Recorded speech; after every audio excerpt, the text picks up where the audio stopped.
तो आज बैच का फर्स्ट डे है। सो आई वेलकम यू ऑल। 50 का पंच, इज इट?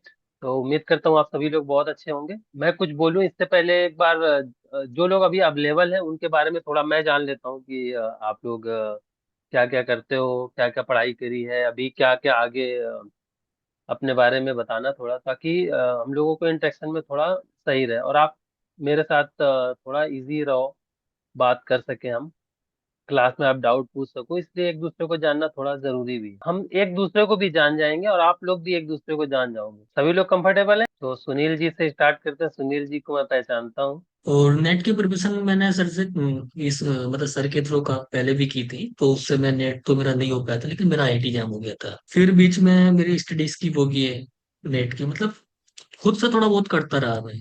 अब फिर लगा मुझे कि अब मेरे पास टाइम है और टाइम भी इतना नहीं है, और सर बैच लेकर आ रहे हैं तो इसमें क्वेश्चन भी डिस्कस होंगे, साथ साथ कॉन्सेप्ट भी डिस्कस होंगे, तो फिर मैंने फिर ये बैच ज्वाइन किया है। और कुछ अगर किसी को पूछना हो तो पूछ सकता है। यहाँ हम एकदम खुल के बात करते हैं। प्रियांशु दास जी, बताइए अपने बारे में। Sir, am I audible? Yes yes, Audible Audible. I am Priyanshu Das, sir, from West Bengal. My MSc was completed in the year 2017 from the University of Calcutta. And then, sir, I was preparing for the state civil service exam. And then, from after the COVID, means from the middle of 2021, I decided to come back to my own subject and decided for the CSIR net. And now I am, sir, acting as a government primary teacher in my state. And besides, sir, I have qualified the GATE in 2024 with All India rank okay 517. And sir, recently Chhattisgarh set हुआ था जो 2024. So okay, I have cracked that exam. Very very good, congratulation for this. और किसी को कुछ पूछना है? अभी नहीं, धीरे धीरे बात होगी तब शायद एक दूसरे से जानना चाहेंगे बारे जी नमस्ते सर। जी में। सर, मेरा नाम नमस्कार सूरज नमस्कार। कुमार सर, मैं छत्तीसगढ़ का रहने वाला हूँ। और सर मेरी ओके एमएससी 2022 में कंप्लीट हुई है। उसके बाद सर मैं एक साल तैयारी किया था सीएसआई नेट के लिए, बट हो नहीं पाया था। फिर उसके बाद मैंने सर बीएड ज्वाइन किया, तो मेरा सर बीएड का लास्ट ईयर चल रहा तो बीएड छत्तीसगढ़ से ही कर रहे हैं, घर के पास? है। जी। सीएसआई नेट कैसे तैयारी की थी? नेट तो सर अब सर का ही दिया था, रिकॉर्डेड लेक्चर, उसी से किया था सर, बट अच्छे से हो नहीं पाया था उस समय तैयारी। और उसके बाद सर मैं अच्छा, सेल्फ ही कर रहा था। तो कितना स्कोर था लास्ट टाइम? मेरा सर लास्ट में 52 नंबर। नए जोश के साथ तैयारी करेंगे। रवि जी, रवि कुमार जी, हाँ, गुड इवनिंग सर। अपने बारे में बताइए। अभी तो सर 22 to 24 सेशन था। नेट की तैयारी पहले की हुई है? हाँ सर, सर से वो जो यूट्यूब यूट्यूब पर पढ़े हैं ना, इस वही पेमेंट कर करके उसी को हम नोट्स बना करके और तैयारी करते हैं ओके अपना। Yes sir. ओके, पहले पहले एग्जाम दिया है? अभी तो एक बार दिया है, ये वाला दिसंबर वाला जो था। तो कितना स्कोर था? अभी सर इतना सही नहीं था। चलिए कोई नहीं, मुझे पर्सनली बता दीजिएगा। एजाज जी, अभी वॉइस आ रही है? एजाज जी का शायद नेटवर्क का इशू है, बार बार इन आउट हो रहे हैं। हाँ, हिचक नहीं रहेगी कि हाँ हम किसी से क्या डाउट पूछ रहे हैं। तो एक दूसरे जब कोऑर्डिनेशन सही रहेगा तो अच्छे से आप एक दूसरे से बात कर पाओगे, डिस्कस कर पाओगे, है ना? निश्चिंत होकर, जैसे स्कूल में फ्रेंड्स वगैरह एक दूसरे से डिस्कस करते हैं, सीखते हैं, वहाँ और ज्यादा अपॉर्चुनिटी मिलती है सीखने की, है कि नहीं? ग्रुप स्टडी की होगी अपने कॉलेज के जमाने में, स्कूल के जमाने ठीक है, आप कंटिन्यू कर सकते हो। उनका जो बाद में स्टूडेंट है उनको लास्ट में आप इंट्रोडक्शन ले सकते हो एक बार। और में। हाँ, लास्ट में मैं जब भी ज्वाइन करेंगे, अभी हो सकता है कि हमने कल ही बैच लॉन्च किया और आज थोड़े कम स्टूडेंट तक हमारी रीच पहुंची है, तो अभी और भी ज्वाइन करते रहेंगे, तो हाँ, उनका वो तो इंट्रोडक्शन क्लास तो के चलता लास्ट में रहेगा। आप एक एक करके उनसे पूछ सकते हो, ठीक है। हम्म। मेरा मतलब पढ़ाने का कीड़ा भी है कि जिसकी हेल्प हो सके तो हेल्प की जाए, बचपन से जी है। सर। तो वो आदत अपने आप खींच के ले आती है आप लोगों के पास। तो चलिए, आज तो इंट्रोडक्शन क्लास थी, तो मैं अभी बता देता हूँ कि किस तरह से बैच चलने वाला है, और आपसे आपसे मुझे क्या एक्सपेक्टेशन है। और आप लोगों को अगर कुछ है तो आप लोग बाद में ही बोल सकते हो कि सर हमें ये आपसे एक्सपेक्टेशन है। ठीक है? तो मेरी तरफ से मोर देन 100% देने की कोशिश करूंगा। ठीक है? चलिए, तो एक प्रेजेंटेशन रेडी करी आप लोगों के लिए, तो देख लीजिएगा। बाद में मैं इसको पीडीएफ शेयर कर दूंगा आप लोगों को, जो हमने ग्रुप बनाया है नया, उसमें पीडीएफ शेयर हो जाएगा। Good evening. and warm welcome to you all.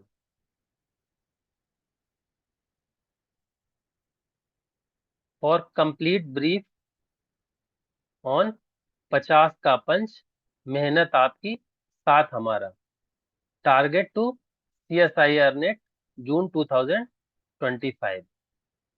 Course detail.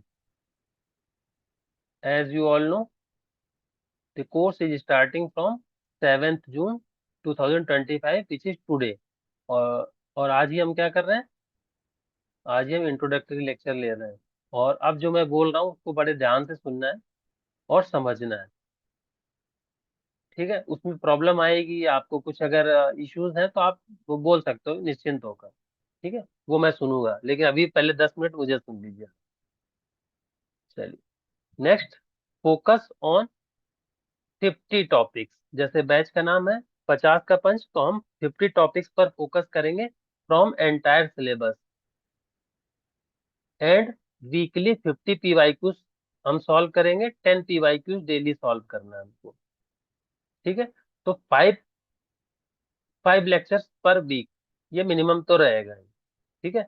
मैं बहुत हाई फाई नहीं करूंगा बात की, नहीं हम डेली 20-20 क्वेश्चन करेंगे, 40-40 क्वेश्चन करेंगे, उससे कोई फायदा नहीं। 10 करेंगे पर डेली करेंगे, उनको अच्छे से समझेंगे, एक एक ऑप्शन वाइज समझेंगे, किस तरह से ऑप्शन को करेक्ट करना है, किस तरह से इनकरेक्ट भी करना है। Next, practice test every Saturday. 5 दिन क्लास रहेगी आपकी, मंडे टू फ्राइडे, 10 PYQs के लिए, तो 50 हो जाएंगे। उसके बाद सैटरडे को आपको जो भी हमने कवर किया हुआ है, जो भी टॉपिक वहां पर ज्यादा एम्फेसाइज करेंगे, वो मैं आगे डिस्कस कर लूंगा। तो उस उसी टॉपिक से रिलेटेड जो 50 क्वेश्चन डिस्कस होंगे, उन्हीं से मिलते जुलते क्वेश्चन, उसी के एडवांस वर्जन के क्वेश्चन जो एग्जाम में आने की प्रोबेबिलिटी होगी, उस तरह के क्वेश्चन हम आपसे टेस्ट में पूछेंगे। कब? Every Saturday. उसका क्या फॉर्मेट रहने वाला है वो मैं सब्सिक्वेंट क्लासेस में बता दूंगा आपके एग्जाम से पहले, और एग्जाम किस तरह से होगा वही बता दिया। और कब तक होंगे ये वीकली टेस्ट? टिल एग्जाम, जब तक आपका एग्जाम नहीं हो जाता, हर वीक आपको टेस्ट मिलने वाला है, ये सारे कवर्ड टॉपिक पर एवरी सैटरडे, ठीक है? और उसका रिजल्ट और उसके बाद आपका परफॉर्मेंस कैसा हुआ है, आपने कहाँ गलतियां की हुई हैं, कहाँ सुधार करने की जरूरत है, उसके लिए एक फीडबैक सेशन रखा जाएगा। फीडबैक सेशन रहेगा, वो भी एवरी संडे रहेगा। नेक्स्ट डे, जिस सैटरडे को एग्जाम है, संडे को उसका सेशन रहेगा, टू ट्रैक योर प्रोग्रेस। आपकी कितनी प्रोग्रेस हो रही है, कहाँ सुधार की जरूरत है, उस चीज को ध्यान में रखते हुए संडे को सेशन रखते हैं, ठीक है? इसके अलावा वीकली 2 स्पेशल सेशन रहेंगे पार्ट ए के लिए।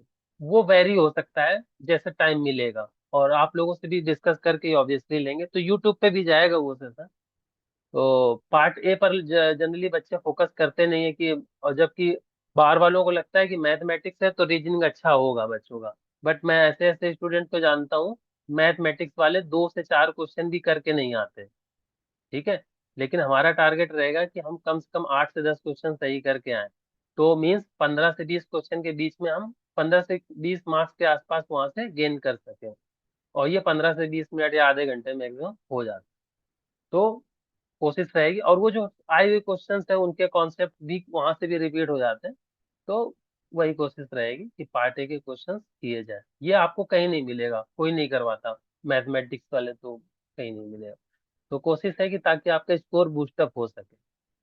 Next, syllabus to be targeted for June 2025। जो सिलेबस मैं टारगेट करूंगा वो कौन सा है, ठीक है? वो कौन सा है देख लीजिए आप लोग, PDF मिल जाएगी, ठीक है? तो रियल एनालिसिस से कुछ टॉपिक सिलेक्ट किए हैं। अब ये तो नहीं कहूंगा ना 50 दिन में मैं आपको पूरा सिलेबस, जो कि लोग साल 2 साल में पढ़ते हैं, या BSc में अगर 3 साल पढ़ा, MSc में 2 साल पढ़ा, 5 साल में पढ़ा मिनिमम, कहीं कहीं 4+2 होता है, तो 6 साल का सिलेबस मैं आपको 50 दिन में कवर करा दूंगा। तो हाइपोथेटिकल बातें नहीं करेंगे हम, जितना पॉसिबल है उतना बात करेंगे, ठीक है? कोशिश रहेगी यहाँ से PYQs करें, तो जो भी कॉन्सेप्ट होंगे वही डिस्कस कर लेंगे, नहीं तो आपके पास ग्रुप रहेगा, आप लोग आपस में डिस्कस कीजिए। कोई डाउट होता है तो मैं भी उस कन्वर्सेशन में पार्टिसिपेट कर लूंगा।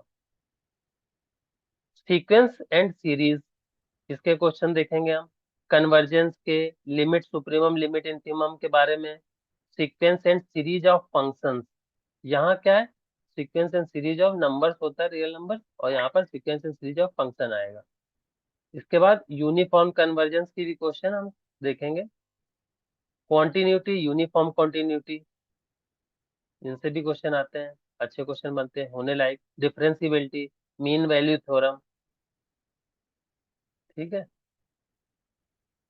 और रियल एनालिसिस के कुछ टॉपिक्स हैं, monotone function, types of discontinuity, functions of several variable. यहाँ से क्वेश्चन अभी पिछले 1-2 साल में बहुत ज्यादा पूछे जा रहे हैं, 2-2, 3-3 क्वेश्चन भी आ जाते हैं, पार्ट सी में ही 2-3 मिल जाएंगे आपको। फिर डायरेक्शनल डेरिवेटिव, पार्शियल डेरिवेटिव, इसके क्वेश्चन भी मिलते हैं।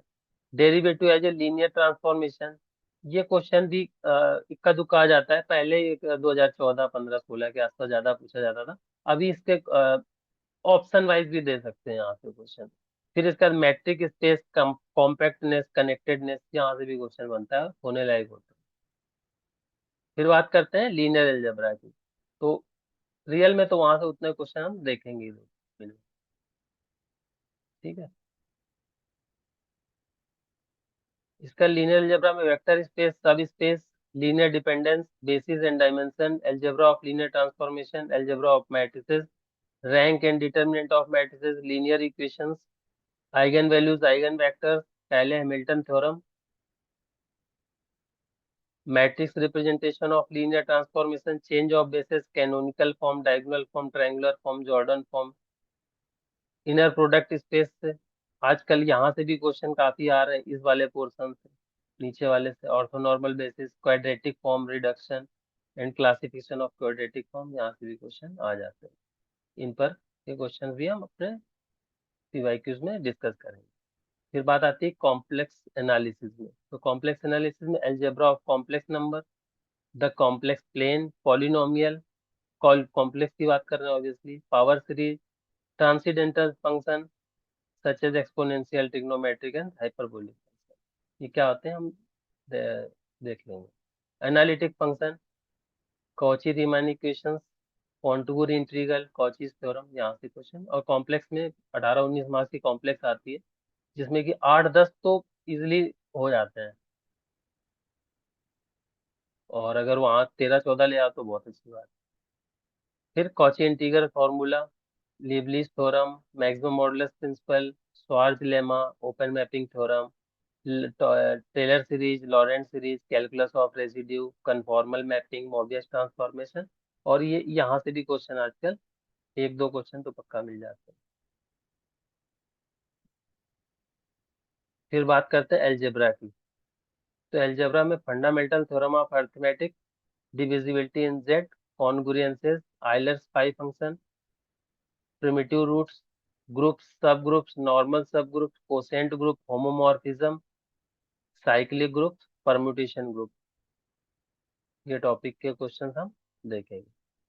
फिर यहाँ पर भी कायले थ्योरम मिलेगी आपको, क्लास इक्वेशंस पर, साइलो पैकेज से जरूर क्वेश्चन आता है हर साल, हर साल ही आता है, ठीक है। Ring, ideal, prime ideal, maximum ideal के अगर स्ट्रेट क्वेश्चन आते हैं तो वो तो करेंगे ही, नहीं तो रिंग में काफी आप का ये है कि टाइम बच जाता है अगर इसके क्वेश्चन आप सही कर लेते हो तो, क्योंकि बहुत ज्यादा कैलकुलेशन वाला कुछ होगा नहीं। यूनिक फैक्टर, यूएफडी पर, प्रिंसिपल आइडियल डोमेन, ईडी पर, यूक्लिडियन डोमेन पर, पॉलिनोमियल रिंग, इरेड्यूसिबिलिटी क्राइटेरिया पर भी क्वेश्चन बनता है, और ज्यादातर लोग फिर गलत करके आते हैं, तो जो जो गलतियां होती हैं वो नहीं करनी। Field, finite field, field extension, यहाँ से भी क्वेश्चन आजकल एडिशनल पूछने लगे। इसके बाद हम ये तो हो गया प्योर का पार्ट। अगर हम अप्लाइड में जाएंगे तो ओडी में कुछ चीजें हैं जो थोड़ा कैलकुलेटिव जरूर होता है, बट यहाँ से श्योरिटी देता है। श्योरिटी मीन्स यहाँ से क्वेश्चन अगर होंगे तो आपको पता है कि आंसर हम सही कर रहे हैं या गलत कर रहे हैं, तो हमें पूरा आइडिया रहता है कि इतने मार्क्स का तो पक्का सही करके आए हैं। प्योर में क्या होता है, हम लगा के तो चले आते हैं वहां पर, लेकिन कई बार डाउट छूट जाता है कि पता नहीं सही लगा के आए हैं कि गलत।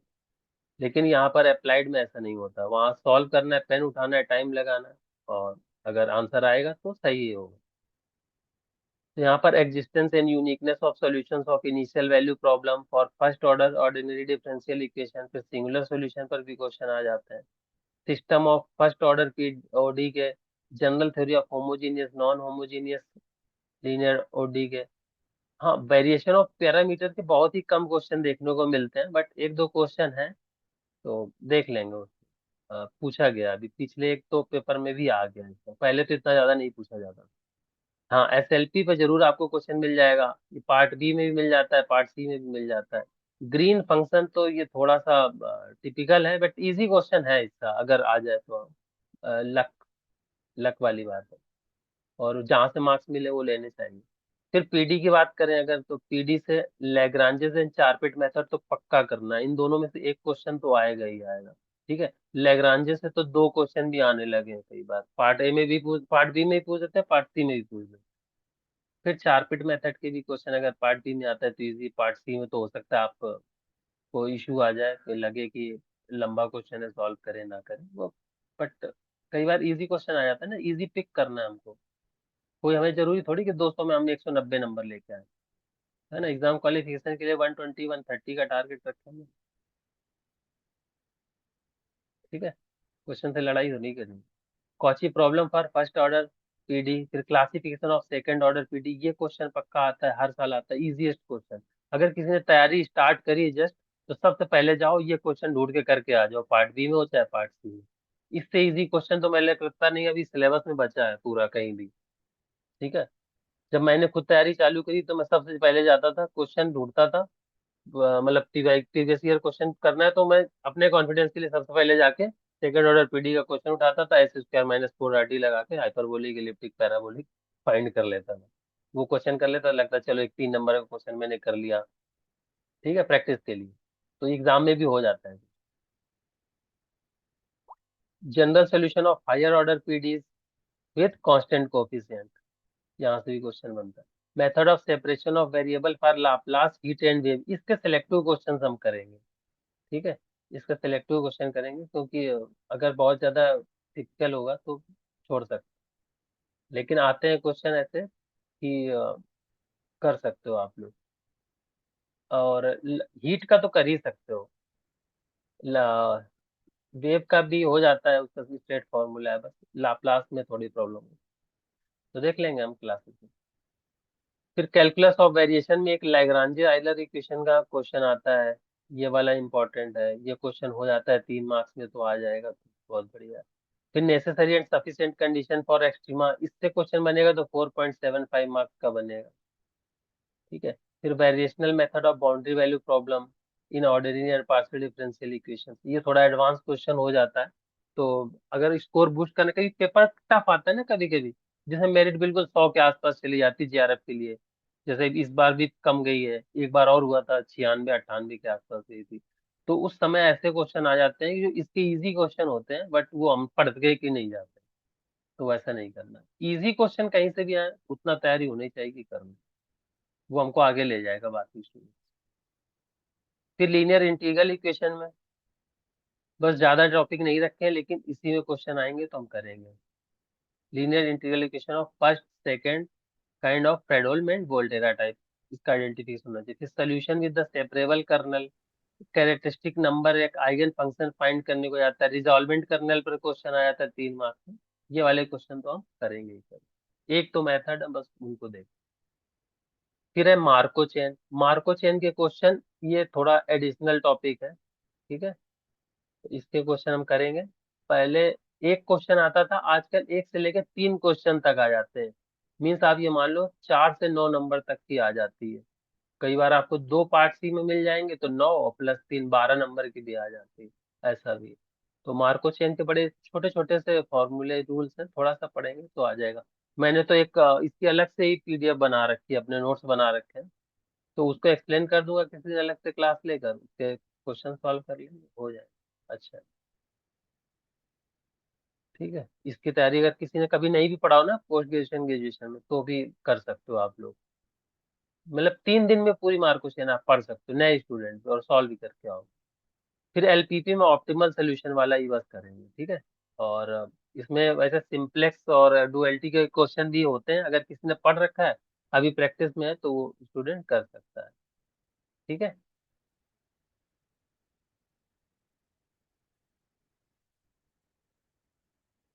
चलिए। तो ये तो हो गया। इसके बाद एक टोपोलॉजी में भी कनेक्टेडनेस और कॉम्पैक्टनेस के क्वेश्चंस हो जाते हैं, वो डायग्राम से हो जाते हैं। हम पूरा टोपोलॉजिकल स्पेस वगैरह की बात नहीं करेंगे, लेकिन जो होने लायक क्वेश्चन है उनको देख लेंगे। तो इतने टॉपिक पर हमारा फोकस रहेगा। इसमें मैंने 50 टॉपिक की बात करी है, तो उन टॉपिक को हम थोड़ा अच्छे लेवल से जाके समझेंगे जिस समय डिस्कस हो रहा होगा। बाकी कितना डीप जाना है ये आप लोगों की इन्वॉल्वमेंट पर डिपेंड करेगा।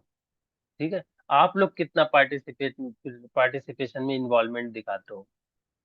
ठीक है, क्योंकि अदरवाइज मुझे जो बताना है उतना तो मैं बताऊंगा ही। अगर आपको ज्यादा डीप समझना है तो फिर आपको आगे निकलना पड़ेगा, पूछना पड़ेगा सर ये कैसे हो रहा है, वो कैसे हो रहा है, मुझे और अच्छे से समझाइए। तो उसमें जितना डीप जाना चाहेंगे। ठीक है, लेकिन आपको डरना घबराना नहीं है। ठीक है, आप लोगों को इस तरह से क्लास में इन्वॉल्वमेंट दिखानी है कि सभी को लगे कि नहीं ये तो बहुत पढ़ाई कर रहा है, तो दूसरा जो स्टूडेंट है उसको भी लगना चाहिए कि मुझे उससे ज्यादा स्कोर करना, उससे अच्छा परफॉर्म करना है। इस तरह की कंपटीशन। और मेरे से इतने डाउट पूछो कि मुझे नींद ना आए। मैं तुमसे बोलूँ ठीक है कल बताता हूँ सोच समझ के, और दूसरी तरह से समझने की कोशिश करते हैं, बताने की कोशिश। टीचर को परेशान कर दिया करो।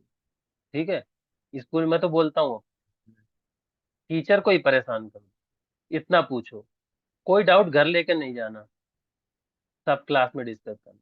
तो चलिए पहले हम जो फर्स्ट इन 20 टॉपिक्स पर फोकस करेंगे, ताकि सभी की, मैं समझता हूँ कि सभी ने पढ़ रखा है, कुछ तैयारी कर रखी है, कुछ स्टार्टिंग के हैं।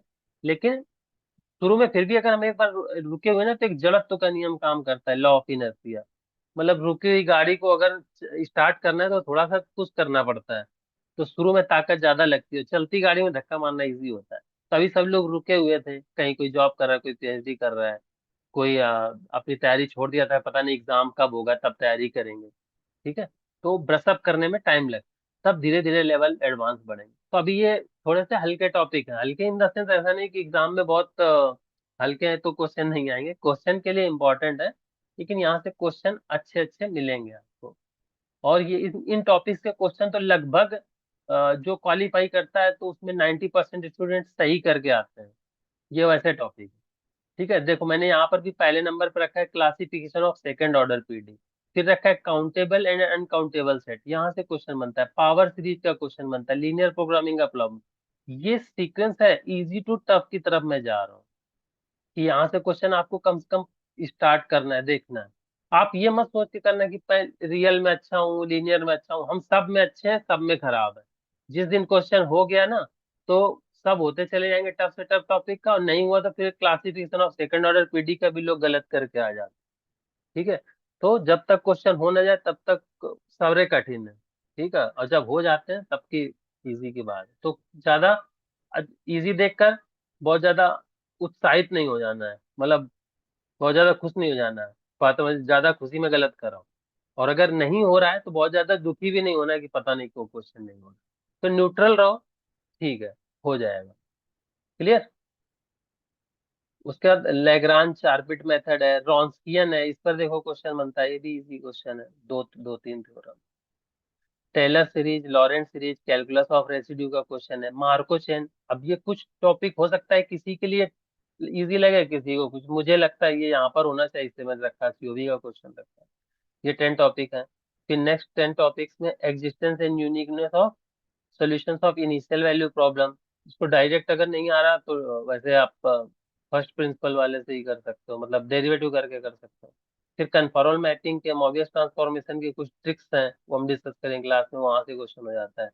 Sequence and series of real number, sequence and series of function, यहाँ की कुछ थ्योरम्स हैं, उनको अप्लाई करना सीखेंगे। Continuity, uniform continuity, metric space, compactness, connectedness, SLP की problems, function of several variable, duality और सिंपलेक्स के अगर क्वेश्चन आते हैं आजकल, छोटे ही होते हैं, मतलब बस सिंपलेक्स टेबल लेवल बनानी पड़ी तो ज्यादा हो जाएगा, लेकिन अगर थ्योरी वाला क्वेश्चन आ जाता है तो कर सकते हैं। और प्रोबेबिलिटी पर एक क्वेश्चन आता है, कोई ध्यान नहीं देता है। मुझे लगता है अगर दो सेट बनते हैं तो एक सेट पे प्रोबेबिलिटी का क्वेश्चन होता है जो किया जा सकता है, आपने 12th लेवल तक की भी प्रोबेबिलिटी पढ़ रखी है तो कर लोगे। ठीक है, तो ये टॉपिक थे, किसी को डाउट है कुछ अभी तक? Anyone? No sir. No, sir. Sir. Okay okay, very good. चलिए तो silent features with the timing जान लेते हैं, special features with the timing. ये ध्यान से देखिए, daily good morning result 5:30 to 6 AM, ये एज ए रूल आपको फॉलो करना है, ठीक है। अभी ये समझ लीजिए जो 50 दिन है, ये आपकी सक्सेस और फेल्योर के बीच का समय है। अगर सक्सेस चाहिए तो एक रूल बनाना है और उस रूल पे चलना है, ठीक है। हमें इस टाइम टेबल को फॉलो करना है बस। हम कितना पहुंचेंगे कितना नहीं पहुंचेंगे, जब लक्ष्य तक पहुंचेंगे तब एनालिसिस करेंगे, ठीक है। लेकिन अभी के लिए हमारे लिए ये टारगेट है, हम ऐसे चलने वाले हैं। नहीं तो कुछ लोग क्या होते हैं, 15 दिन निकल जाते हैं, फिर सोचते हैं यार अब टाइम निकल गया, अब अगले एग्जाम की तैयारी करेंगे, ठीक है। वो काम नहीं करना है। अपने टाइम की वैल्यू करो और उसको लक्ष्य तक पहुंचने के लिए यूटिलाइज करो। एक एक मिनट, एक एक समय इंपॉर्टेंट है। तो क्या करना है, अब ध्यान से सुनिए। गुड मॉर्निंग रिजल्ट सभी को सेंड करना है। जो हमने अभी अभी फर्स्ट 1 वीक या 2 वीक के लिए वो जो 20 टॉपिक्स हैं, उनसे रिलेटेड जो भी आप पढ़ रहे हो, जो भी आप इनको डिस्कस कर रहे हो, कोई रिजल्ट डिस्कस कर रहे हो, वो एक रिजल्ट आपको सुबह उठना है ग्रुप में और एक रिजल्ट टाइप करना है, टाइप करना है, ठीक है। रिजल्ट क्या करना है, टाइप करना है। मतलब लिखोगे तो आपका रिवीजन हो जाएगा, तो सर सुबह सुबह ये लिखना पड़ेगा, हाँ लिखना पड़ेगा, ठीक है।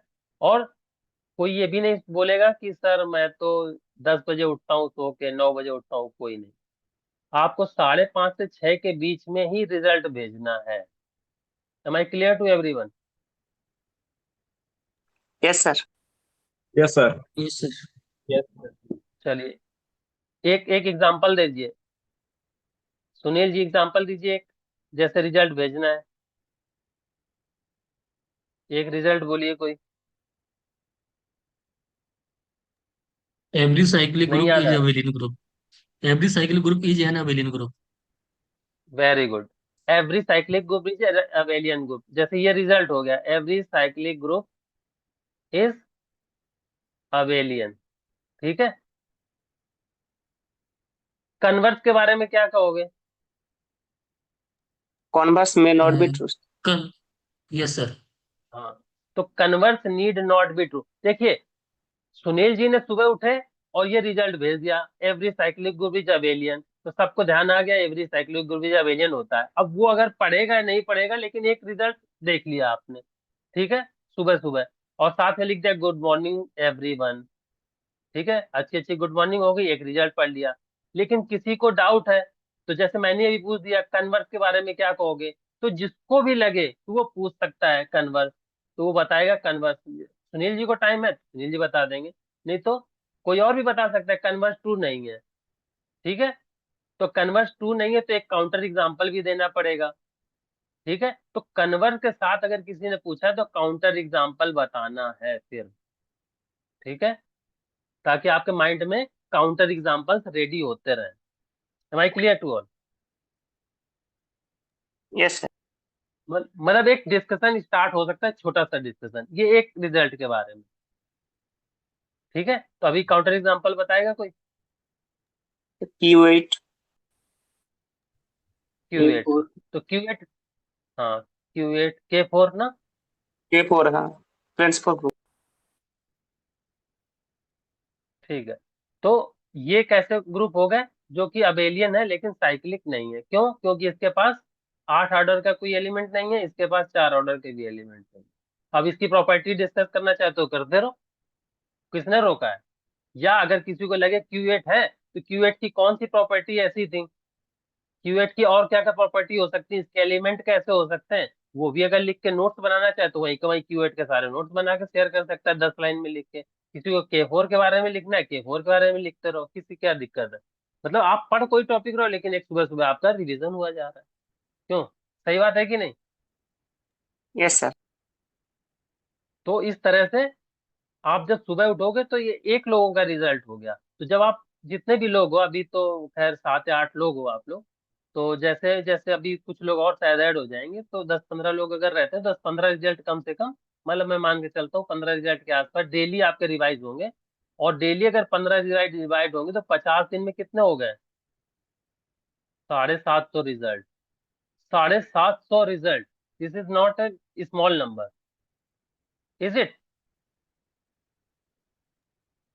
और 750 रिजल्ट ऐसे ही कोई बोल दे कि ये रिजल्ट पढ़ लो तो मुश्किल हो जाएगी। और याद नहीं रखना है, बस डिस्कस करना है। एग्जाम में क्या होगा, जब ये स्ट्रेट क्वेश्चन आएगा तो आपको याद रह जाएगा कि हाँ ऐसा कुछ डिस्कस हुआ था गुड मॉर्निंग रिजल्ट। तो पहला पॉइंट क्लियर है सभी को? Yes, sir. Yes sir. चलो ठीक है, बहुत बढ़िया। अच्छा, और इसके अलावा एक क्वेश्चन ऑफ द डे 7 बजे से पहले आपको मिलेगा।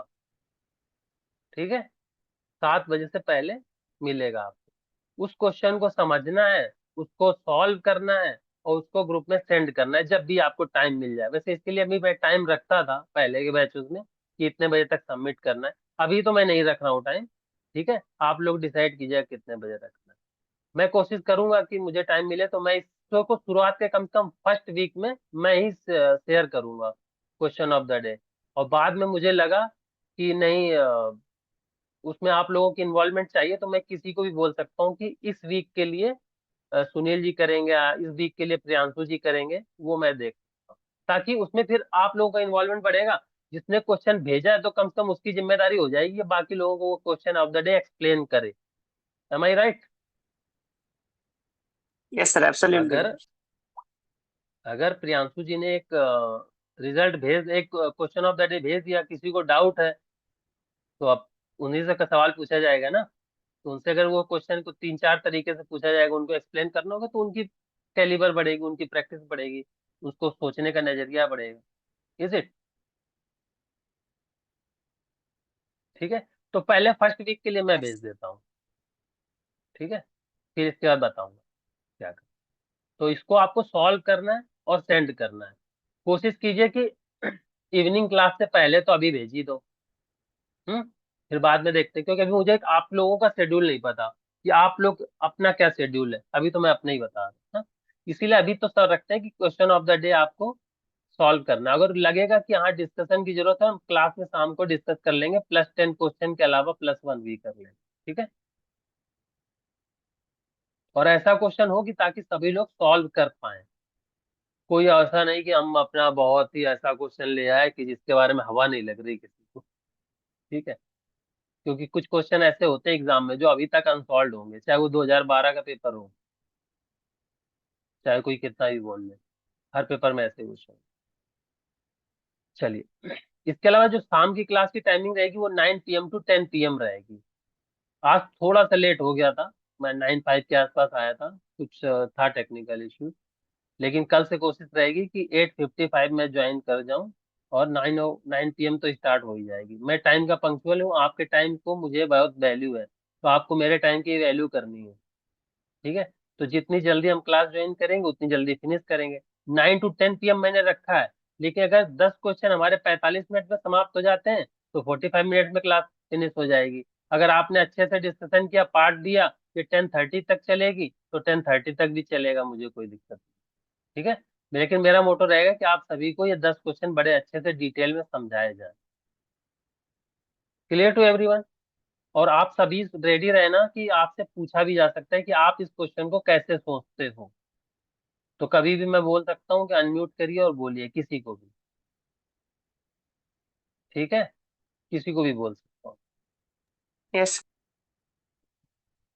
ठीक है, हाँ, लेकिन एक काम और करना है आपको। जब वो कोई क्लास ओवर हो जाएगी 10 बजे, 10:15, 10:30, उसके बाद आपको कोशिश करिए डिनर अपना पहले ही फिनिश कर लीजिए 9 बजे से पहले, क्योंकि उसके बाद आपके पास 2 घंटे का समय रहेगा। 12 बजे से पहले आपको वो 10 क्वेश्चन सॉल्व करके भेजना है ग्रुप में एक PDF बनाकर। ठीक है, ईमानदारी के साथ। जो भी आपको समझ में आया, जितना भी समझ में आया, नहीं समझ में आया तो वहीं पूछो, और समझ में आ गया तो उस क्वेश्चन को दोबारा से सॉल्व करो और भेजो। Clear? Clear to everyone? Yes sir. Yes, sir. Yes sir. जैसे स्कूल में असाइनमेंट मिलता है ना, कॉलेजेस में तो इतना नहीं टीचर चेक करते, लेकिन यहाँ चेक किया जाता है। ठीक है, ईमानदारी से भेजिएगा, और टाइमिंग का खास ख्याल रखिएगा। क्योंकि अगर हम टाइम बाउंड नहीं करेंगे तो आप फिर सोचोगे कि आज नहीं करते कल करते, और कल फिर 10 क्वेश्चन हो जाएंगे, परसों फिर 10 हो जाएंगे, तो एक हफ्ते में 50 क्वेश्चन फिर आप नहीं कर पाओगे कि सोचो मैं संडे संडे करूंगा, नहीं नहीं पॉसिबल होगा। अगर इसका एक एग्जांपल देता हूँ। आप डेली सुबह मान लो 4 रोटी खाते हो और शाम को 4 रोटी खाते हो, जस्ट एक एग्जांपल, मतलब नॉर्मल। तो 8 रोटी आप दिन में खाते हो, ठीक है। एक हफ्ते में कितनी रोटी हो गई? 56। मैं आपको एक हफ्ते तक ना दूं, या चलो दो दो रोटी दे देता हूँ, तो 28 रोटी खाई आपने, और संडे को मैं बोल दूं प्लस 28 और ले लो, तो संडे को आपको खानी पड़ेंगी 32 रोटी। खा लोगे? No, कोई खा सकता है? नहीं पॉसिबल है ना। तो बेटर है कि डेली अपनी सेहत का ख्याल रखो, और जितना 10-10 क्वेश्चन ही है, 10-10 करते रहो, ठीक है। शुरुआत करने के लिए छोटा कदम ही काफी है। अगर हम ये सोचेंगे कि हम एक साथ करेंगे और बहुत बड़ा करेंगे, वो नहीं होता है। एक साथ कभी बड़ा कदम नहीं होता है, वो शुरुआत छोटे कदम से ही होती है। लेकिन वो निरंतर चलते रहने से भी आप लक्ष्य तक पहुंच जाओगे। बिल्कुल डरने घबराने की जरूरत नहीं है, फेथ रखना है, खुद पर विश्वास है। हाँ, इसके बाद shorts notes to be prepared and submit before next day class. अब जैसे मैंने 10 क्वेश्चन करा दिए, ठीक है, तो 10 क्वेश्चन में 10 कॉन्सेप्ट यूज हुए होंगे, कोई थ्योरम यूज हुई होगी, कोई ट्रिक यूज हुई होगी, ठीक है, कोई रिजल्ट यूज हुआ होगा। तो वो रिजल्ट का आपको एक समरी बनाते चलना है डेली का डेली, ठीक है। वो रिजल्ट से समरी बनाते yes. चलना है डेली का डेली, क्योंकि अभी इतना टाइम नहीं कि हम एक साथ बाद में करेंगे, क्योंकि बात का तो टाइम है ही नहीं। तो आपको दिन में जब भी टाइम मिले, 10 क्वेश्चन के जो भी रिजल्ट है उनको एक नोटबुक में अलग से लिखते चलो, या अभी मैं बताऊंगा कि रिवीजन के लिए क्या और प्लान कर सकते हैं।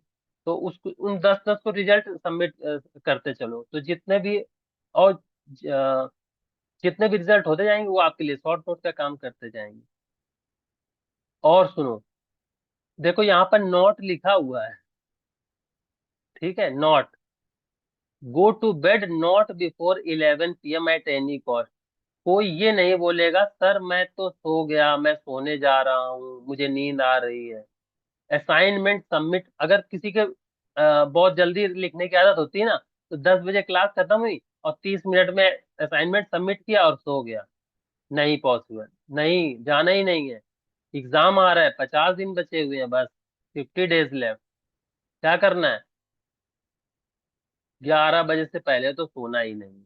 अपनी बॉडी क्लॉक को इस तरह से सेट करो, 11 बजे, 11 बजे से लेट होगा तो भी चलेगा आपको। अगर असाइनमेंट नहीं सबमिट हुआ, 2 भी बज रहा, तो मुझे कोई दिक्कत नहीं है, 5:30 बजे तो उठना ही है आपको, गुड मॉर्निंग रिजल्ट भेजने के लिए। लेकिन 11 बजे से पहले भी नहीं सोना है। क्यों? मैंने नोट भी लिखा है नीचे। No one is permitted to sleep for more than 6 hours a day. आपको परमिशन नहीं मेरी तरफ से 6 घंटे से ज्यादा सोने की। और ये मैं सिर्फ बोल नहीं रहा हूँ, मैंने फॉलो किया है। जिस समय मैं तैयारी करता था, मैं 4 घंटे ही सोता था, 4 आवर्स ए डे। और मैं तो आपको 6 घंटे दे रहा हूँ, तो ज्यादा टाइम दे रहा हूँ, ठीक है। 6 घंटे से ज्यादा नहीं सोना है अपनी, 1-2 दिन लगेगा, उसके बाद आदत पड़ जाएगी। और ये सब कोई नहीं बताएगा मुझको कि सर 8 घंटे नींद भी जरूरी है, 6 से 8 घंटे डॉक्टर बोलते। कुछ नहीं फर्क पड़ेगा अगर आप 40-50 दिन थोड़ा कम सो लोगे तो। लेकिन रिजल्ट में अगर आपके 15-20 नंबर बढ़ गए, तो वो आपको रिजल्ट दे देगा, वो बहुत सेटिस्फेक्शन देगा जब रिजल्ट आउट होगा, ठीक है, उससे ज्यादा कुछ नहीं। Next, what we needed from you. मुझे आपसे क्या अपेक्षाएं हैं? रेडी? मुझे आपसे बस चाहिए 3 to 5 hours in a day. 3 से 5 घंटे आप मेहनत करो दिल से, कि बस मुझे ये 3 से 5 घंटे अभी एग्जाम के लिए देना है, जून 2025 एग्जाम के लिए देना है, ठीक है। 3 से 5 घंटे मीन्स 21 से 35 आवर्स पर वीक हो गया बस। इतना देते जाओगे, और जितना मैंने टास्क दिया है ना, इतने टास्क देने में इतना टाइम तो लगेगा, और आप इतना इतना पढ़ते जाओगे तो आप कम्युलेटिवली आप देखोगे ना, अब महीने भर बाद, मतलब 30 दिन बाद, 35 दिन बाद, 40 दिन बाद, क्या आपको खुद लगेगा इस बार मेरी तैयारी बहुत अच्छी हो गई है, ठीक है। चलो, तो how how we utilize this time, जो ऊपर मैंने टाइम बताया उसको कैसे यूटिलाइज करेंगे हम? 2 घंटे लाइव क्लासेस हो जाएंगी ना लगभग, क्योंकि मैंने क्या बोला है, लगभग हमने 1 घंटे की क्लास रखी है, लेकिन वो क्लास थोड़ी ज्यादा जा सकती है। फिर आपको यहाँ पर मैंने 7 to 10 PM लिखा है, नहीं 9 to 10 था। ठीक है, तो लगभग 12 घंटे तो क्लास का मान लो, क्योंकि लाइव क्लासेस हमारी 5 दिन हो गई, 2 दिन उसकी क्लास हो गई, एक दिन ऐसा वीकली टेस्ट हो गया, और प्लस एक दिन मेगा क्लास रहेगी संडे संडे को। संडे को मेगा क्लास रहेगी, मीन्स 10 से 12 घंटे की क्लास तो रहेगी वीकली। फिर बाकी टाइम में क्या करना है, रिमेनिंग जो टाइम है, assignment, theory revision, theory revision और revision of the notes preparation, जो हमने नोट्स बनाए हुए हैं उसका रिवीजन, जो आप नोट्स बनाओगे, शॉर्ट नोट्स बनाओगे उसका। ठीक है, next, I will be available on WhatsApp from, जो 10 बजे की क्लास के बाद से 11 बजे, मैंने बोला ना 11 बजे तक आपको सोना नहीं है, तो 11 बजे तक मैं भी नहीं सोऊंगा आप लोगों के साथ। ठीक है, 11 बजे तक मैं भी नहीं सोऊंगा। तो 11 बजे तक मतलब क्लास खत्म होने के बाद भी अगर किसी को डाउट है, किसी को क्लास में पूछने में थोड़ी शुरुआत में हिचक लग रही है, जैसे क्लास में पूछो तो और अच्छा लगेगा, बाकी लोग भी जानेंगे सीखेंगे। लेकिन कोई अगर आपको संकोच लग रहा, हिचक लग रही, नहीं पूछ पा रहे हो किसी वजह से, तो आप लोग मुझसे 10 बजे से 11 बजे के बीच में पूछोगे तो मैं व्हाट्सएप पे रिप्लाई पक्का दूँ। ठीक है,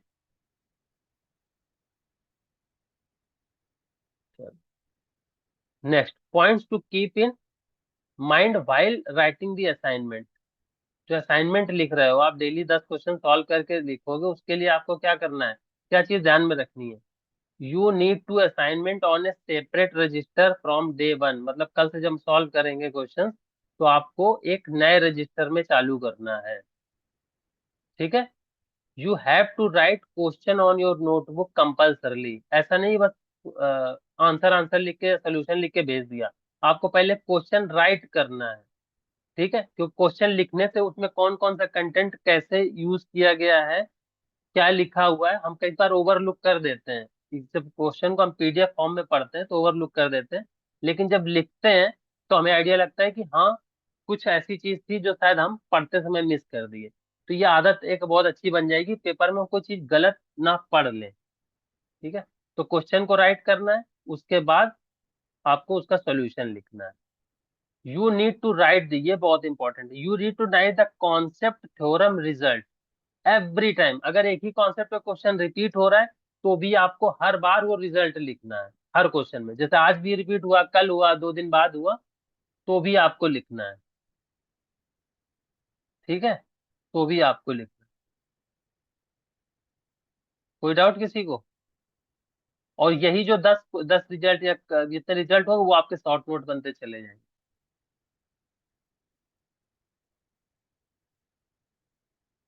अब बात करते हैं रिवीजन प्लान की।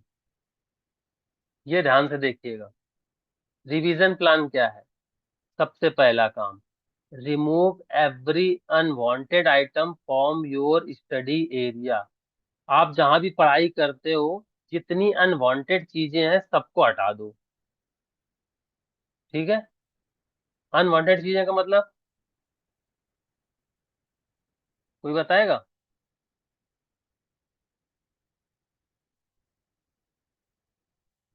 नहीं, मैं बताऊं?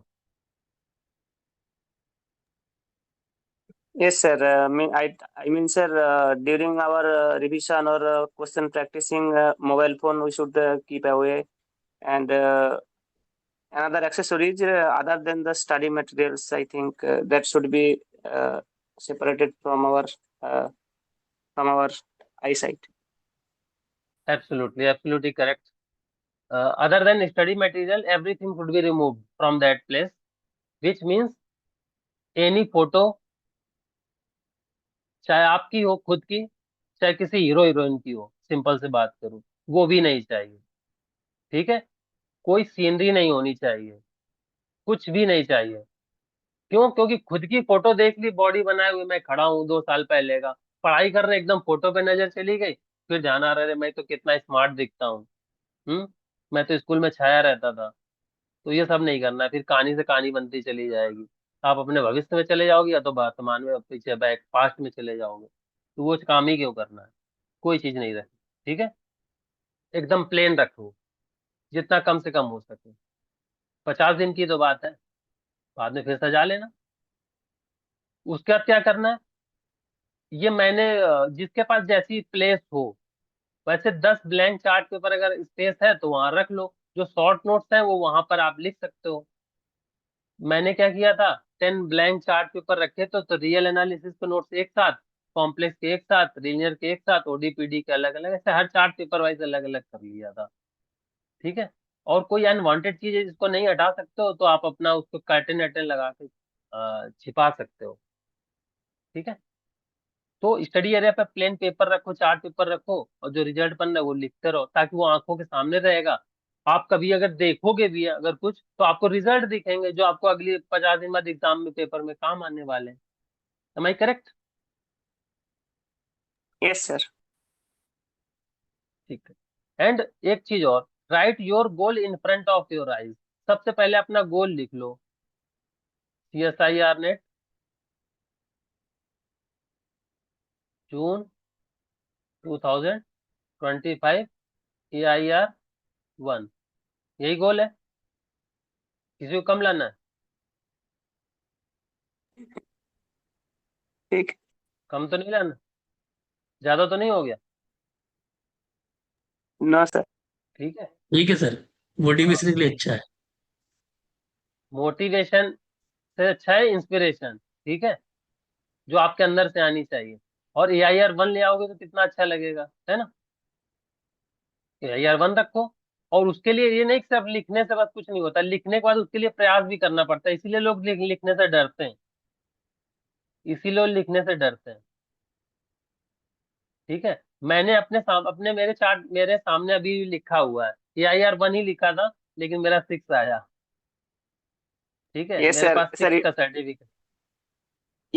equivalent, sir. Single digit. हाँ, सिंगल डिजिट है, इसीलिए मतलब, चलो मैंने चलो थोड़ा बहुत माफ कर देता हूँ खुद को। AIR 1 मैंने लिखा हुआ था तो 6 का सर्टिफिकेट मेरे पास है। तो मैं उम्मीद करता हूँ कि आप लोग भी AIR 1 लिखो, अगर आपको टारगेट यही है। हम्म, अपने आप को क्यों मतलब चांस देना कि चलो ठीक है, 50 भी चलेगा, 100 भी चलेगा, नहीं चलेगा। अगर सिंगल डिजिट है तो सिंगल डिजिट, ठीक है, उसको लिखो और उसको पाने के लिए पूरी शिद्दत से प्रयास करो। एक भी पॉइंट डेविएट नहीं होना है। ठीक है, उसके बाद राइट की रिजल्ट्स, जो आप बार बार भूल सकते हो या बार बार आपको उसकी जरूरत पड़ेगी, या एग्जाम में वो मेरे को आ सकते हैं। Statement, short theory, counter examples, highlighted in the assignment. जो असाइनमेंट में हाईलाइट करते हो ना, या करोगे कि ये वाला क्वेश्चन किया, इसमें ये आया, इसके बाद ये आया, तो उसका कोई की रिजल्ट है, कोई हमने एल्गोरिथम बना रखी है कि इसके बाद ये चेक करेंगे, इसके बाद ये चेक करेंगे, तो उसके लिए। ठीक है, तो वो सब चीजें आप व्हाइट पेपर पे लिख सकते हो, नोट वाइज। ठीक है, अ, Yes. अभी जब क्लास चालू करूंगा तो मैं अपना एक कोई पोस्ट, मैंने जो अपना चार्ट पेपर बना रखा है, मैं एक का फोटो भी खींच के भेज दूंगा, तो आपको आइडिया लग जाएगा मैं क्या बोलना चाह रहा हूँ। ऐसे मैं बोल रहा हूँ तो शायद आइडिया नहीं लगे। ठीक है, याद दिला देना मुझको।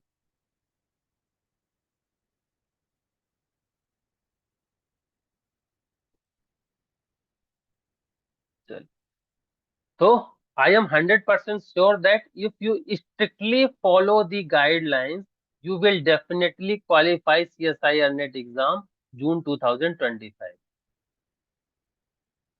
Are you ready? Are you ready to achieve your goals?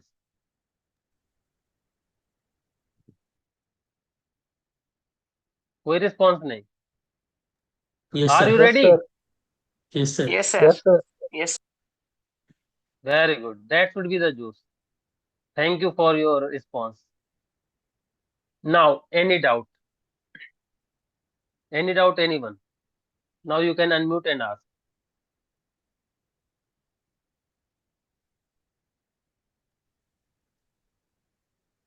Sir, जो हम डेली 10 क्वेश्चन सोल्व करेंगे, वो किसी हम्म, एक एरिया से होंगे या मतलब रैंडमली किसी भी टॉपिक से हम ले सकते हैं? नहीं नहीं, बहुत अच्छा क्वेश्चन है। वो मैं कोई एक पेपर उठाएंगे, जैसे 2019 का ले लिया, या 2024 से स्टार्ट कर दिया, जो जिससे आप लोग कंफर्टेबल हो। आगे से चलें या पीछे से चलें, क्या सही रहेगा? सर मेरे 24 हिसाब सर से पीछे latest two. Hmm sir twenty एक फोर। लोग 2024 से। बोलो 24 से। ठीक है, तो 24 से जैसे स्टार्ट करेंगे, 24 का पेपर लेंगे, तो वहां से हम क्वेश्चन लेंगे। ठीक है, तो कुछ क्वेश्चन हम पार्ट बी के लेंगे। चलो 6+4 कर लेते हैं, है ना। 6 क्वेश्चन पार्ट बी से ले लिया, और 4 क्वेश्चन पार्ट सी से ले लिया डेली। यस ठीक सर। है, तो वो डिस्कस करेंगे। वो किन टॉपिक से होंगे? वो उन्हीं टॉपिक से होंगे जो अभी मैंने पहले 20 टॉपिक्स आपको लिखवाए हैं, या जो ऊपर है कि मतलब उस टॉपिक से जो क्वेश्चन किए जा सकते हैं, उसको हम डिस्कस करेंगे। मतलब उसका सोल्यूशन डिस्कस करेंगे, क्या क्या अप्रोच हो सकती है। एक क्वेश्चन को हो सकता है 2 तरीके से सॉल्व किया जा सकता है, 3 तरीके से सॉल्व किया जा सकता है, या जो मैंने अप्रोच बताई उसके अलावा आपको लगता है सर इसको ऐसे भी कर सकते हो, तो you can definitely come up with your ideas. ठीक है। Sir classification of second order PDE से 10 क्वेश्चन कैसे मिलेगा सर एक साल में?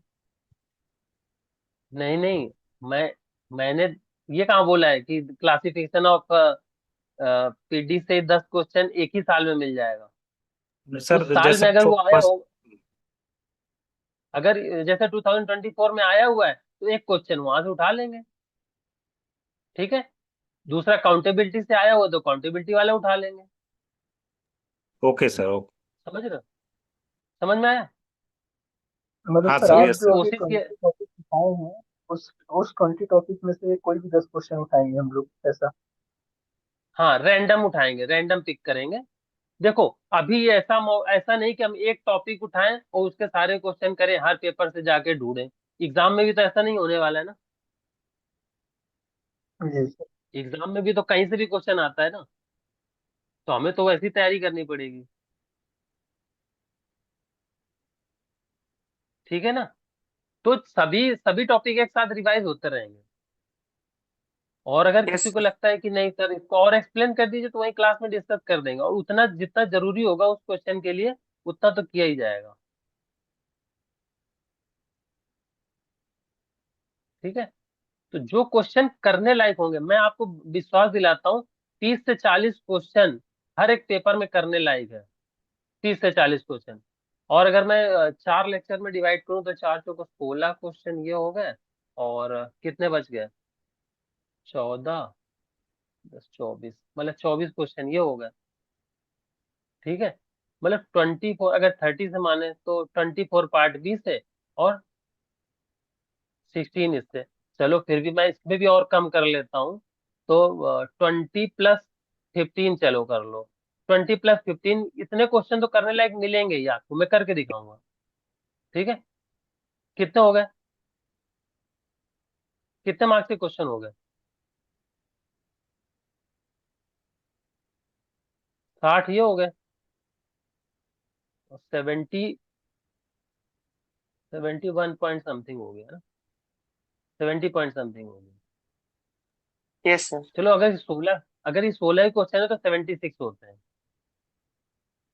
तो टोटल मिला के हो गया 13, 36। 130। ठीक है, और मैंने क्या बोला है कि पार्ट ए से भी हम कोशिश करेंगे 8 से 10 क्वेश्चन कर लें, तो यहाँ से कितने क्वेश्चन आपको मिल जाएंगे? 15 से 20 नंबर का।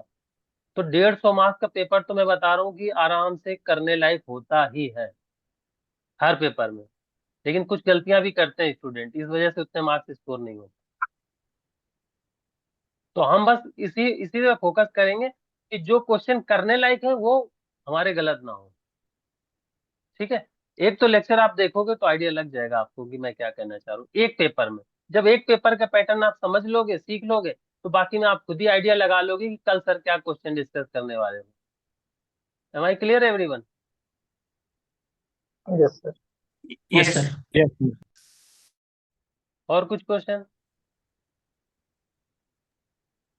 No sir. तो ये पूछना चाह रहा था कि जैसे हम लोग कल जैसे मान लीजिए पीडी का कोई क्वेश्चन उठाते हैं, तो आप उस क्वेश्चन के बारे में बताएंगे। अब जैसे मैं पीडी से अभी तक पढ़ा नहीं हूँ, तो सर कितना डाउट आ सकता है उसमें, क्या प्रॉब्लम आएगा उसमें? कौन सा टॉपिक बोला आपने? जैसे सर पार्शियल डिफरेंशियल इक्वेशन में पढ़ा नहीं है अभी तक। पीडी बिल्कुल नहीं पढ़ा है। नहीं सर, मान लीजिए कि नेट के हिसाब से तो बिल्कुल नहीं पढ़ा है ऐसा। कोई प्रॉब्लम नहीं आएगी। प्रॉब्लम प्रॉब्लम का सोल्यूशन करने बैठे हुए हैं। ठीक है, मैं जी उसको पूरा तरीका बताऊंगा आपको। पीडी में मैंने क्या रखा हुआ है, एक लैग्रांजे रखा हुआ है। लैग्रांजे सॉल्व की कभी कि बिल्कुल वो याद नहीं है? तो सर किया हूँ, लेकिन मैं बताया 2022 में मैं एमएससी किया था। उसके बाद 1 साल किया था, पर पीडी उसमें भी बहुत कम पड़ा था। उसके बाद बीएड साइड में आ गया था, तो ये सब पोर्शन छूट गया थोड़ा, इसलिए पूछ रहा था। देखिए, जितना जरूरी है उसको कैसे पहचानना है, उसको कैसे अप्रोच करना है, वो बताया जाएगा। उसके बाद जब जी आप उस क्वेश्चन का असाइनमेंट सबमिट करोगे तो आपको खुद ही पता चलेगा, अच्छा इसके बाद ये करना था, इसके बाद ये करना था, इसके बाद ये करना।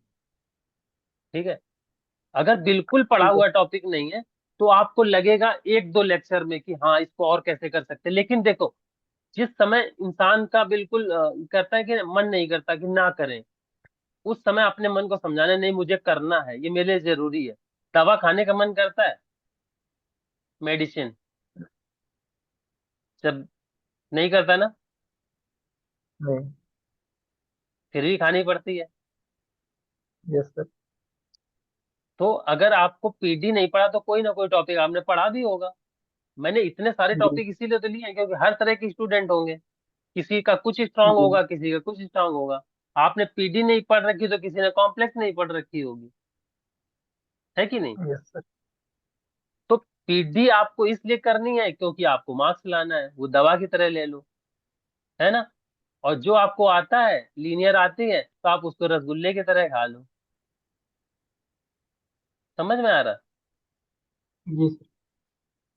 तो कुछ क्वेश्चन आपके एरिया के आएंगे तो उनको आप अच्छे से कर लो, जो नहीं आएंगे उनको समझ के अच्छे से कर लो। कुल मिला के है कि गोल अचीव करना। और रही यस बात, सर। आपने बोला ना गैप की, आपने 2022 में किया, है ना? जी सर। मैंने खुद 2005 में की थी बीएससी, 2005 में। एमएससी कब करी मैंने? 2012 में। और नेट कब क्वालिफाई किया? 2021 में। जी सर। समझ रहे हो? तो टाइम का गैप कोई मैटर नहीं करता। Age is just a number. ठीक है, आप कभी भी स्टार्ट कर ठीक है। सकते हो। और मैंने यस करके सर। दिखाया है। मैंने किया है और आप भी कर। बस खुद पर भरोसा रखो। मैं जी भी सर। ये सब सोचता था कि मैं तो उन बच्चों के साथ compete कर रहा हूँ जो अभी अभी लेटेस्ट पढ़े हुए हैं, कैसे करूंगा? इनके पास तो ज्यादा टाइम है, मैं कैसे करूंगा? लेकिन कर लिया। कर लेगा सब लोग। जब अगर आपने ठान लिया है तो आपको रोकने वाला कोई नहीं है। आपको अगर कोई रोक सकता है तो आप स्वयं को रोक सकते हो, बस। आपको और दूसरा कोई नहीं रोक सकता। अगर आप खुद से अगर हार नहीं मानोगे तभी नहीं रुकोगे। इसका एक एग्जांपल देता हूं मैं। क्रिकेट तो सब लोग देखते हैं ना? Yes yes sir, sir. Mostly देखते हैं। क्रिकेट मोस्टली सब लोग देखते हैं। तो ये जिंदगी पता है कैसी है? जिंदगी जिंदगी ऐसी है कि एक क्रिकेट का मैच है और जिसमें पीछे स्टंप भी नहीं है। जो तीन स्टंप होते हैं वो भी नहीं है। आप बैट लिए खेल रहे हो और इधर से बॉल आ रही है, कोई खिलाड़ी कैच करने वाला भी नहीं है। नेट का एग्जाम ऐसा है। ठीक है, बस वो आपके पास बॉल आ रही है, आ रही आ रही, आप बस प्रैक्टिस करो और मारते रहो। जिस बार बॉल लगी तो छक्का जाएगा, एग्जाम क्वालिफाई हो जाएगा। ठीक है, आप जब तक खुद से नहीं हार मानोगे, खुद से हार नहीं मानोगे, तब तक कोई आपको आउट नहीं कर सकता है। यही जिंदगी है। और आप बताओ कि कितने ऐसे लोग हैं जो लोग सुसाइड कर लेते हैं? सुना होगा, देखा होगा अपने आस पड़ोस। वो जिंदगी से हार मान जाते हैं। उन्हें किसी बोल रखा होता है क्या? नहीं तो उनसे भी बहुत वर्स्ट वर्स्ट कंडीशन में लोग होते हैं, लेकिन वो हार मान जाते हैं। हार तब तक आपको नहीं हरा सकती जब तक आप उसको हारने नहीं देते हो। इसको ऐसे समझो कि नाव भी तभी डूबती जब उसके अंदर सुराख होता है। और वो जिस पानी में तैर रही होती है वो पानी ही उसको डुबो देता है। जब तक वो पानी नाव के अंदर नहीं आएगा तब तक वो नहीं डूबेगा। बाहर बहुत सारी चीजें चलेंगी, उसको अपने माइंड में मत आने दो। आप हल्के रहो, तैरते रहोगे और मंजिल को जरूर पार करोगे। Clear to everyone? सर एक क्वेश्चन Yes, sir. पूछे? हम्म। सर एक क्वेश्चन पूछ रहा हूँ, पूछे? पक्का पूछो यार। सर जैसे आपकी बीएससी 2025 को हुई है, फिर उसके बाद मतलब आपको ऐसा कैसे लगा कि मुझे नेट की प्रिपरेशन करनी है? ये मतलब कैसे 2005 ख्याल की। आया सर? हाँ। अरे, मेरे अंदर पढ़ाई का कीड़ा था, मैथमेटिक्स का कीड़ा था शुरू से। ठीक है। 2005 के बाद से मेरी जॉब लग गई थी, तो 2006 में जॉब में चला गया। ठीक है। ट्रेनिंग रही 2 साल की। उसके बाद यस सर। सोचा चलो एमएससी करनी है। एमएससी करनी है तो एक कोर्स आ गया, तो एग्जाम नहीं दे पाए। दूसरी बार जब 2009 में फॉर्म भरा तो शादी हो गई, तो उस समय फिर नहीं दे पाए एग्जाम, तो उसी समय पड़ गया था। तो फिर 2010 में फॉर्म भरा, मतलब मैं एमएससी की बात बता रहा हूँ, एमएससी की। एमएससी नहीं, एमए होता था प्राइवेट, तो उसमें गए। Yes sir. तब जाके 2010 से स्टार्ट किया और 2012 में कंप्लीट करा। ठीक है। उसी बीच पता चला कि 55% नेक्स्ट मार्क्स होने चाहिए तभी ला सकते हो, तो मेरे तो मैं बता देता हूँ चलो। 53% मार्क्स थे मेरे पार्ट 1 में। ठीक है। तो मुझे लगा यार मुझे 55 चाहिए, 55 मार्क्स होंगे तभी तो यार मैं एग्जाम दे सकता हूँ नेट का, और यस प्राइवेट सर। वो भी, है ना। तो मेरे को अब कितने लाने थे मार्क्स अगर 2%। पहले 50? ना 50 की अरे, जगह 2% कवर, और आपको। नहीं कवर तो 57%। करना पड़ेगा ना। 57%, वेरी गुड। 57% कम से कम चाहिए होंगे सेकेंड ईयर में। ठीक है। सेकेंड ईयर में 57% चाहिए होंगे तब 55 होंगे। ये भी प्रेशर था। मैंने घर वालों से बोला कि ऐसा करता हूँ, दोबारा से पार्ट 1 कर लेता हूँ। ठीक है। पापा ने बोला ऐसा है पार्ट 1 ही करते रहोगे क्या, मेहनत करो और ले आओ 57%, कौन सी बड़ी चीज है। मैंने कहा पहले साल ही नहीं आया, जॉब के साथ होता ही नहीं है। कहते नहीं नहीं, हो जाएगा तुम करो। मैं कहा ठीक है, दिया, मेहनत करी, ड्यूटी लगवाते थे अपना, टाइम मिलता था ऑफ पे तो पढ़ाई करते थे जाके। मतलब सब कुछ 3 महीने छोड़ के सब पढ़ना है खुद से ही। प्राइवेट था क्योंकि बुक्स वगैरह ले गए। कोई सपोर्ट था नहीं, कोई टीचर ज्यादा जानकारी नहीं थी, मुलाकात, और तब इतना ज्यादा नेट भी नहीं था कि इंटरनेट से पढ़ लो, तो खुद से ही पढ़ते थे। और मेरे आए 61% मार्क्स। कितने आए सेकेंड ईयर में? 61%। तो टोटल मिला के मेरी 57 बन गई थी। तो लगा नहीं यार, तो पढ़ सकता हूँ, कर सकता हूँ। जब एक साल में इम्प्रूवमेंट दिखा सकता हूँ, जबकि विदाउट विदाउट गाइडेंस, तो कर सकता हूँ, ये भी नेट भी क्वालिफाई हो जाएगा।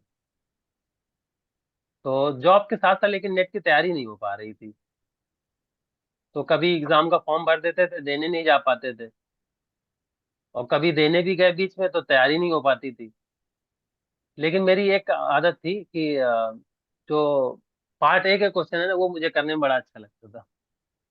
तो पार्ट ए में मेरे 30 में से 30 नंबर आ जाते थे, 30 out of 30, without Great. Preparation ऐसे ही। तो जाके पार्ट ए तो सॉल्व कर ही लाते थे कुछ समझ में आए ना गए, बीच में जब भी एग्जाम दिया, 14 में भी शायद एक बार दिया था, एक बार 17 में भी दिया। तो पार्ट ए के क्वेश्चन बड़े प्यार से करता था जाके। बाकी जो होते थे ठीक है, नहीं होते तो कोई बात नहीं। लेकिन फिर जब कोरोना काल आया, वो मेरे लिए वरदान साबित हुआ। और कोरोना काल में फिर तैयारी अच्छे से चालू करी, जब सर से भी मुलाकात हुई, सर चलाते थे, तब सर को बताया नहीं था कि मैं भी जॉब करता हूँ। और लेकिन अच्छा था, वो बैच अच्छा था, और उसमें काफी स्टूडेंट एक्टिव रहते थे, डिस्कशन भी पार्ट करते थे। तो आए साथ में, तब उस समय गाइडेंस मिला, तो उस समय फिर तैयारी हो गई, फिर तो रुका नहीं। फिर मैं अपनी ड्यूटी के बीच में मैं 4 घंटे ही सोता था।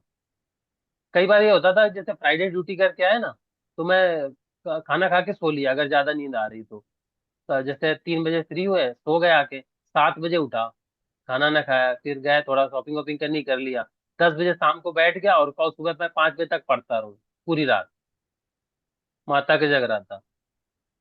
कोई कोई वो नहीं था। ठीक है। पूरी पूरी रात, जाने कितनी रात ऐसी है जब मैं पूरी रात मैथमेटिक्स लगाई है। कभी ओडी पढ़ना चालू किया तो पूरी रात ओडी पढ़ी, कभी कॉम्प्लेक्स पढ़ो तो पूरी रात रात पढ़ी।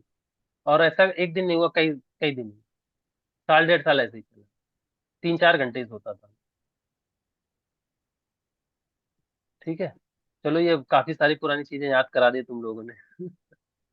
No, तो sir, बाद में this इसके is बाद very क्वालिफाई हो, inspiring. और इसके बाद जब क्वालिफाई हो गया तो मैंने सर से खुद ही बोला कि सर, इसमें बहुत सारे बच्चे ऐसे जो मेहनत कर रहे हैं लेकिन सही डायरेक्शन नहीं मिल पा रही शायद। क्योंकि जब मैं इतने गैप के बाद अगर कर सकता हूँ तो इनके पास तो टाइम है उसी चीज में करने के लिए, तो ये लोग भी कर सकते हैं, बस इनको प्रॉपर गाइडेंस की जरूरत है आई थिंक। तो सर बोलते हैं क्या करना है, तो हमने कहा सर एक बैच मैं भी पढ़ाना चाहता हूँ, तो जितना हो सकेगा, तो मुझे लगता है बच्चे क्वालिफाई कर सकते। तो एक ऑसम 20 श्योर सक्सेस बैच लेके आया था, और जो उस ग्रुप के ही बच्चे थे जिन्होंने मेरे साथ भी कुछ पार्टिसिपेंट किया था जब मैं था, कुछ उसके थे कुछ नए थे ऐसे। तो एक ऑसम 20 बैच लेके आया था, उसमें से एक साल के अंदर 22 बच्चों को मैंने एक बार गारंटी लिया था वहां पर, कि जो मुझे लगा था इन लोग का लेवल ऐसा है जो एग्जाम क्वालिफाई कर सकते हैं। और उन 22 बच्चों में से 17 बच्चों ने नेट और गेट क्वालिफाई किया एक साल के अंदर। और 6 स्टूडेंट तो ऐसे थे जिन्होंने नेट और गेट दोनों क्वालिफाई किया, नेट प्लस गेट, एक साल के अंदर। तब इसके बाद फिर सर से हुआ कि चलो नहीं अभी कंटिन्यू करते हैं। पर पीछे एक साल से थोड़ा मैं बिजी था तो ज्यादा पार्टिसिपेट नहीं कर, इस बार सोचा चलो फिर से अभी नई एनर्जी के साथ चालू करते हैं। तो फॉर्म निकले तब सर से कांटेक्ट हुआ, तो मैंने कहा चलो सर एक बैच लेकर आते हैं। जो भी बच्चे होंगे उनकी हेल्प करेंगे, जो जर्नी बीच में ब्रेक लगा दी थी उस जर्नी को दोबारा स्टार्ट करते हैं। तो जोश तो हमेशा रहता है, पढ़ाने का कीड़ा है। यही था बस Sunil ji. Thank you sir, अच्छा लगा सर सुनकर। Thank you, sir. Your journey was so much difficult but interesting, sir. Okay, thank you thank you. चलिए बाकी आप लोग अब इस जर्नी में और चार चांद लगाइएगा, इसमें जोड़िएगा, ताकि मैं इस बैच का भी किस्सा सुनाऊं कि इस बैच के जितने, मेरा एक सपना है, सपना मतलब वो नहीं होता जो इंसान सोते समय देखता है, सपना वो होता है जो इंसान को सोने नहीं देता। मैं इसीलिए सोने के लिए ज्यादा वो नहीं रहता हूँ। मुझे अगर पूरी रात भी बोल दिया मैं पूरी रात बैठ के पढ़ा सकता हूँ। लेकिन सपना क्या है कि उसके लिए मैं जग सकता हूँ कि जो भी बैच में स्टूडेंट हो एक बार सारे के सारे क्वालिफाई करें, चाहे 20 हो चाहे 50 हो, लेकिन जितने ही बच्चे हो मेरे ग्रुप में सारे के सारे एक साथ बोले सर हमारे सबके पास सर्टिफिकेट है। वो चाहता हूँ। जैसे अभी बोलता हूँ ना कि 22 में से 17, तो वो जो 5 रह गए ना तो वो कसक रह जाती है, तो वो रखनी नहीं है। तो इस बार जितने भी बच्चे जुड़े हैं सारे के सारे के पास सर्टिफिकेट हो, वो मेरी शुभकामनाएं, और ऐसा प्रयास रहेगा। ठीक है। Okay, sir. पूरी कोशिश करेंगे सर। बिल्कुल, कोशिशें ही कामयाब होती हैं। चलिए, और आपकी तरफ से कोई पॉइंट कुछ ऐड करना हो आपको, या धीरे धीरे आपको आइडिया लगेगा तो आप बोल सकते हो। ठीक है। कभी भी आप फ्री हो ग्रुप में मैसेज कर सकते हो, मेरे को पर्सनल मैसेज कर सकते हो। अगर तुरंत रिप्लाई नहीं दिया तो जब मैं मैसेज देखूंगा तब मैं रिप्लाई करूंगा। ठीक है। Okay, और sir. मैं खुद भी स्टूडेंट से कनेक्ट होना चाहता हूँ ताकि वो लोग मेरे से फ्री टू आस्क हो, और एक दूसरे से भी मैं बोलता हूँ कि आप लोग भी आपस में बातें करो, ताकि अगर एक दूसरे का कोई डाउट है तो कई बार देखो ये तो रहता है कि एज डिफरेंस रहता है, लेकिन जो कलीग्स होते हैं ना एक साथ पढ़ने वाले होते हैं वो एक दूसरे का डाउट ज्यादा अच्छे से क्लियर कर पाते हैं। मेरा तो प्रयास रहेगा ही। ठीक है, मैं उतना गैप नहीं बनाता हूँ कि स्टूडेंट टीचर का बहुत गैप हो गया कोई पूछ ही नहीं पा रहा। लेकिन फिर भी अगर आप लोग आपस में भी अगर कुछ डिस्कस करके कुछ नया निकालते हो तो वो आपको बहुत बेनिफिट करेगा। और अभी तो पेपर का पैटर्न भी ऐसा हो रहा है कि कुछ नई नई चीजें ही आ रही हैं। ठीक है, तो आपको सोचने की स्किल डेवलप करवानी है, वो जरूरी है। पढ़ा तो हुआ हो रहता है, किसी का कुछ स्ट्रांग होता है किसी का कुछ स्ट्रांग होता है। ठीक है। चलो, तो thank you so much sir. Sir भी